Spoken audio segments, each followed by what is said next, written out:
Right చెప్పండి అన్న. అనూహ్యాస exit poll తలకిందులు చేసేటట్టు సెంట్రల్ లో ఇప్పుడు మీ ప్రభుత్వం ఒక 20 సీట్లు అటు ఇటు చేస్తే అది లేకపోతే చంద్రబాబు ఇప్పుడు మీ రేవంత్ అన్న గురువు అని చెప్పుకుంటే చంద్రబాబు గురించి నితీష్ గురించి మీ ప్రభుత్వం వచ్చేటట్టు ఉంది. ఎట్లా అంటారు మీరు? ఇప్పుడు ఒక మాట చెప్తాను వినండి.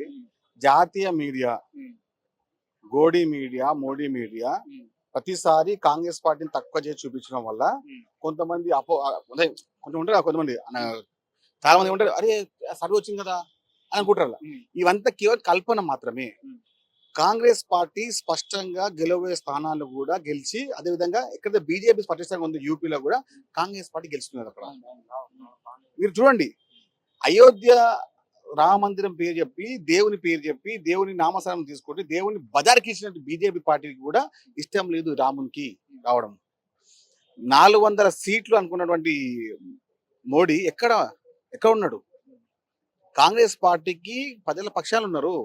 కేవలం కొంతమంది ఆర్థికపరమైన వ్యక్తుల వల్ల, కొంతమంది మీడియా సహకారం వల్ల, కొంతమంది మీడియా సహకారం చెప్తున్నాను, కొంతమంది మీడియా సహకారం వల్ల, అది కూడా మోడీ అనుకూల మీడియా వల్ల మాత్రమే ఇప్పుడు బీజేపీ పార్టీకి కొన్ని అధిక స్థానాలు వస్తున్నాయి మాత్రమే. స్పష్టంగా వారికి మెజారిటీ స్థానాలు రావడం లేదు. ప్రభుత్వం ఇప్పుడు మీరు ఎలా ఉంది పార్టీ ఆలోచన? ఇప్పుడు ఏమన్నా కొంచెం గుంజి ఇంకో 20 సీట్లు అడిగి చేసే ప్రయత్నం ఏమైనా చేస్తురా? ఏంటంటే ఇప్పుడు ఏమిటంటే ఎన్నికల ఫలితాలు ఇంకా ముగలేవు, ఇంకా ముగలేవు. స్పష్టంగా కాంగ్రెస్ పార్టీ ఇండియా కూటమి రేపు జరగబోయే ప్రమాణ స్వీకారంలో భాగమే ఉంటది. రేపు పక్కన ప్రమాణం కాంగ్రెస్ పార్టీ చేస్తుంది. ఇప్పుడు ఇండిపెండెంట్ కొన్ని తీసుకొని చాలా ఉన్నాయి. రాజకీయం అంటే ఏమంటే ఆ క్షణానికి మాత్రం జరుగుతుంది. కానీ ప్రజలు మా పక్షాన ఉండి మాకు అత్యధిక ఓట్లు ఇవ్వడం వల్ల కాంగ్రెస్ పార్టీ 400 పార్ ఏమైందంటే 400 పార్ కాదు. నేను ఏమంటాను అంటే మీకు పక్షాలు చెప్తున్నా, కొంతమంది మీడియా వల్ల, ఆ మీడియా ఒకటి వారి బస్ట్ వల్ల ఎగ్జిట్ పోల్స్ గురించి ఏమంటారు? ఎగ్జిట్ పోల్ ఏముందని చెప్పి చూసిరా? ఎక్కడన్నా కాంగ్రెస్ పార్టీకి 100 ఇచ్చిరా? ఇప్పుడు ఎన్ని వచ్చినాయి? 220, 30, 40 వస్తున్నాయి. అంటే ప్రజల పక్షాన్ని, ప్రజలను కూడా ఇబ్బంది పెట్టే మీడియా వార్తల వల్ల మీడియా ఇబ్బంది. మీడియా చెప్పు, నమ్ముతారా?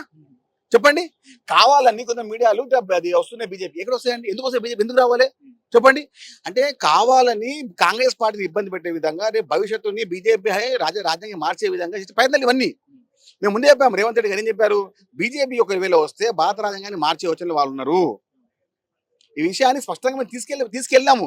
కొంతమంది కావాలని అది ఏం కాదు అని చెప్పి, అంటే రాజకీయాలు చేసే సమయంలో బీజేపీ పార్టీ కేవలం వ్యాపారం చేసింది.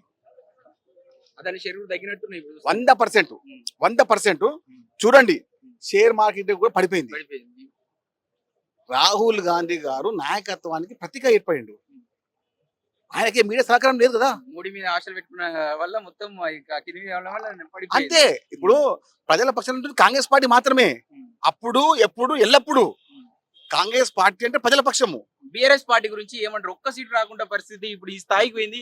ఇంకా ఏమన్నా చేస్తారా బీజేపీ మీరు? అయితే ఏమైందంటే బీజేపీకి బీఆర్ఎస్ ఓట్ ట్రాన్స్ఫర్ చేసి కావాలని వాళ్ళకి 100% బీజేపీ గెలిచిన ప్రతి ఒక్క స్థానాలు బీఆర్ఎస్ పార్టీ వాళ్ళ ఓటుని అమ్ముకున్నారు, సిఫారు ఇచ్చిర్రు. రాజకీయ వ్యభిచారం చేసిన బీజేపీ బీఆర్ఎస్ తెలంగాణలో ఏ పార్టీ చేయని పనులు వాళ్ళు చేసింది ఈసారి. లేకపోతే తూను లేదు, ఏం లేదు. వాళ్ళకి ఎందుకు వస్తున్నాయి చెప్పండి? కారణం ఏంది? బీఆర్ఎస్ ఓటు బ్యాంకు కావాలని కాంగ్రెస్ పార్టీ అధిక స్థలం గెలవకుండా కాంగ్రెస్ పార్టీని ఇబ్బంది విధంగా, వాళ్ళ బిడ్డని బయటకు విధంగా రేపు బీఆర్ఎస్ పార్టీని బాధ్యత బీజేపీకి గిరి పెట్టేసిండు, తాకట్టు పెట్టేసిండు కేసీఆర్.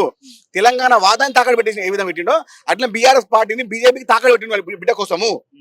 బీజేపీకి వచ్చిన ఓట్ల షేరింగ్ అంతా బీఆర్ఎస్ పార్టీ ఓటు షేరింగే. కాంగ్రెస్ పార్టీ గెలవద్దన్న ఒక కుట్ర కోణంలోనే బీజేపీకి ఇన్ని ఓటు ట్రాన్స్ఫర్ అయినాయి బీఆర్ఎస్.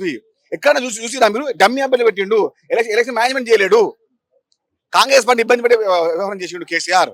పనులు ఏం చెప్తారన్నా? మీ ప్రభుత్వం సెంట్రల్ లో మీ గవర్నమెంట్ రాబోతుంది అంటారా? కాంగ్రెస్ పార్టీ ఎప్పుడు ప్రజల పక్షాన ఉండే పార్టీ. ప్రజల మేర కోసం ఏ కార్యక్రమం చేయడానికి మనం సిద్ధంగా ఉంటాము. భారతదేశాన్ని కాపాడే విధంగా, ఇండియా కూటమి గెలిచే విధంగా ఏ రాజకీయ ప్రయత్నం చేయడానికి కాంగ్రెస్ పార్టీ సిద్ధంగా ఉంటుంది. అది రాజకీయ వ్యవహారం మాత్రమే. Thank you.